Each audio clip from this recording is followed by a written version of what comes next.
So ನಾನು ಯಾವುದ್ರ ಬಗ್ಗೆ ಹೇಳಕ್ ಬಂದಿದ್ದೀನಿ ಅಂದ್ರೆ ಫಿಸಿಕ್ಸ್ ನ್ಯೂಮರಿಕಲ್ಸ್ ಸೀರೀಸ್ ನಡೀತಾ ಇದೆಯಲ್ಲ, ಸೊ ಅದ್ರ ಬಗ್ಗೆನೇ ಮಾತಾಡ್ತಾ ಇದ್ದೀನಿ. ಸೊ ಏನಪ್ಪಾ ಅಂದ್ರೆ ನೋಡಿ, ಮೊದಲನೇ ಕ್ವೆಶನ್ ಏನು, the electrostatic force on a metallic spear of charge 0.4 microcoulomb due to another identical sphere of charge minus 0.8 microcoulomb in air is 0.2 Newton. ಓಕೆನಾ? ಏನಪ್ಪಾ ಅಂದ್ರೆ, ಸೊ ನೀವು ಬೋರ್ಡ್ ಎಕ್ಸಾಮ್ ಅಲ್ಲಿ ಯಾವತ್ತೂ ಡಯಾಗ್ರಾಮ್ಸು, ಗಿವನ್ ಡೇಟಾ, ಫಾರ್ಮುಲಾ ಇವು 3 ಬರದ್ರಿ ಅಂದ್ರೆ ನಿಮ್ಗೆ ಅಲ್ಲೇ 3 ಮಾರ್ಕ್ಸ್ ಬರುತ್ತೆ. ನೀವು ಕ್ಯಾಲ್ಕುಲೇಷನ್ ಅಲ್ಲಿ ಏನಾದ್ರು ಹೆಚ್ಚು ಕಮ್ಮಿ ಮಾಡಿದ್ರೆ 1 ಮಾರ್ಕ್ಸ್ ತೆಗಿಬೋದು ಅವರು. ನೀವು ಇವತ್ತು ಇಷ್ಟನ್ನು ಕರೆಕ್ಟಾಗಿ ಬರೆದ್ರೆ ಅವ್ರು ಅನ್ಕೊಂತಾರೆ ಹುಡುಗಂಗೆ ಕಾನ್ಸೆಪ್ಟ್ ಗೊತ್ತಿದೆ ಅಂತ. ಓಕೆನಾ? ಮಾರ್ಕ್ಸ್ ಕೊಡ್ತಾರೆ, ಏನೋ 1 ಮಾರ್ಕ್ ತೆಗಿಬೋದು, 1.5 ತೆಗಿತಾರೆ. ಸೊ ಫಸ್ಟ್ ಪ್ರೆಸೆಂಟೇಷನ್ ಇರ್ಬೇಕು. ನೀವು ಪ್ರೆಸೆಂಟೇಷನ್ ಇಲ್ದಲೆ ಹೆಂಗಾದ್ರೂ ಮಾಡಿದ್ರೆ ಅವ್ರು ಕೊಡಲ್ಲ ಮಾರ್ಕ್ಸು. ನೀವು ಫೈನಲ್ ಮೇನ್ ಆನ್ಸರ್ ಕರೆಕ್ಟಾಗಿ ಬಂದಿದ್ರು ಅವ್ರು ಮಾರ್ಕ್ಸ್ ತೆಗಿತಾರೆ. ಓಕೆನಾ? ಸೊ ನಾನಿಲ್ಲಿ ಹಿಂಗೆ ಬರೀತಿದ್ದೀನಿ, ಬಟ್ ನೀವು ಪ್ರೆಸೆಂಟ್ ಮಾಡ್ಬೇಕಾದ್ರೆ ಆನ್ಸರ್ ಶೀಟಲ್ಲಿ ಚೆನ್ನಾಗಿ ಪ್ರೆಸೆಂಟ್ ಮಾಡಿ. ಓಕೆನಾ? ಈಗ ನೋಡಿ, ಈಗ ಒಂದು ಸ್ಪಿಯರ್ ಇದೆ, ಅದು 0.4 ಮೈಕ್ರೋಕೂಲಂಬ್ ಇದೆ.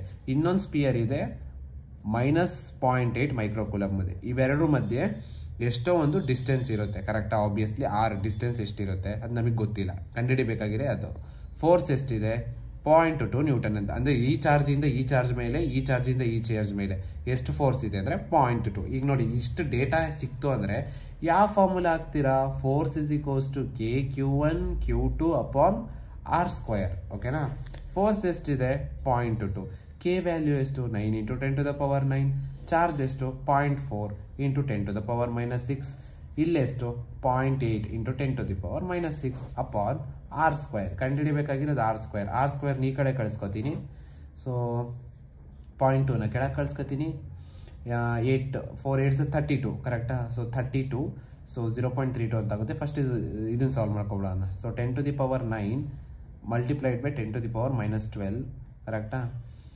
Into 9 into 0.4 into 0.8. ಕರೆಕ್ಟಾ? 10⁻9. ಸೊ ಎಷ್ಟಾಯಿತು? 10⁻³ ಆಯಿತು. ಸೊ ನೀವು ಇದನ್ನೆಲ್ಲ ಸಾಲ್ವ್ ಮಾಡಿಕೊಂಡ್ರೆ ನಿಮಗೆ ಒಂದು ಆನ್ಸರ್ ಬರುತ್ತೆ. ನಾನು ಸಾಲ್ವ್ ಮಾಡೋಕೆ ಹೋಗ್ತಾ ಇಲ್ಲ, ಬಿಕಾಸ್ ವಿಡಿಯೋ ಲೆಂತ್ ಜಾಸ್ತಿ ಆಗೋಗ್ಬಿಡುತ್ತೆ. ಸೊ ಕ್ಯಾಲ್ಕುಲೇಟರ್ ಇರುತ್ತೆ, ಆರಾಮಾಗಿ ಕ್ಯಾಲ್ಕುಲೇಷನ್ ಮಾಡ್ಬೋದು ಮೇನ್ ನಿಮಗೆ ಇದೆಲ್ಲ ಮಾಡೋಕ್ಕೆ ಬಂದರೆ. ಸೊ ಕಾನ್ಸೆಪ್ಟ್ ಅರ್ಥ ಆಯ್ತಾ?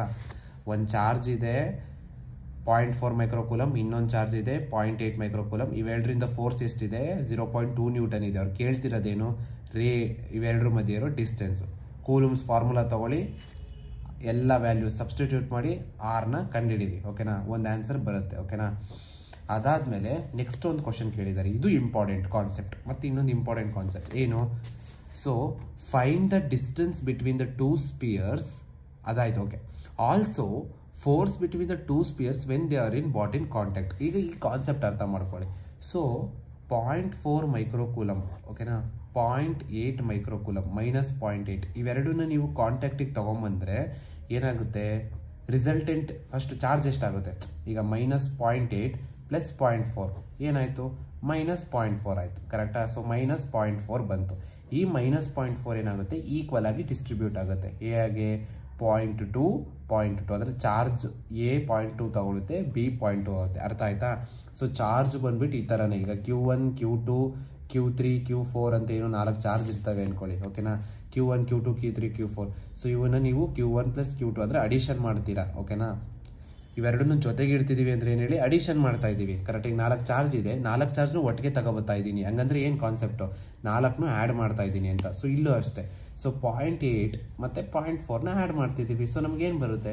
0.4 ಬರುತ್ತೆ. ಇವಾಗ ಮೈನಸ್ನ ತೆಗೆದ್ಬಿಟ್ಟು ಬರೀ ಮ್ಯಾಗ್ನಿಟ್ಯೂಡ್ನ ಲೆಕ್ಕ ಹಾಕೊಂಡ್ರೆ ಅಲ್ಲಿಗೆ ಮೈನಸ್ 0.2, ಇಲ್ಲಿಗೆ ಮೈನಸ್ 0.2. ಸೊ ನಾನು ಮ್ಯಾಗ್ನಿಟ್ಯೂಡ್ ಮಾತ್ರ ಲೆಕ್ಕ ತೊಗೊಂಡು ಮತ್ತೆ ಫೋರ್ಸ್ ಕೇಳ್ತಾವ್ರೆ. K Q1 Q2 upon R². Same formula. 9 × 10⁻9 0.2 upon distance. ಇಲ್ಲಿ ಕಂಡುಹಿಡಿದಿದ್ದೀರಾ ಗೊತ್ತಾ? ಈ ಡಿಸ್ಟೆನ್ಸ್ನ ಹಾಕ್ಬಿಟ್ಟು ಕಂಡುಹಿಡಿದ್ರೆ ನಿಮಗೆ ಒಂದು ಹೊಸ ಫೋರ್ಸ್ದು ವ್ಯಾಲ್ಯೂ ಸಿಗುತ್ತೆ. ಸೊ ಇಷ್ಟು ಮಾಡಿದ್ರೆ ನಿಮಗೆ 5 ಕೊಡ್ತಾರೆ. ಶಾರ್ಟ್. ಹೋಪ್ ನಿಮಗೆ ಅರ್ಥ ಆಗಿದೆ ಅಂತ ಅನ್ಕೋತೀನಿ. ಸೊ ನಿಮ್ಗೆ ಏನಾದ್ರು ಡೌಟ್ ಇದ್ರೆ ನನಗೆ ಕಮೆಂಟ್ ಸೆಕ್ಷನಲ್ಲಿ ತಿಳಿಸಿ. ಓಕೆನಾ? Thank you. All the very best.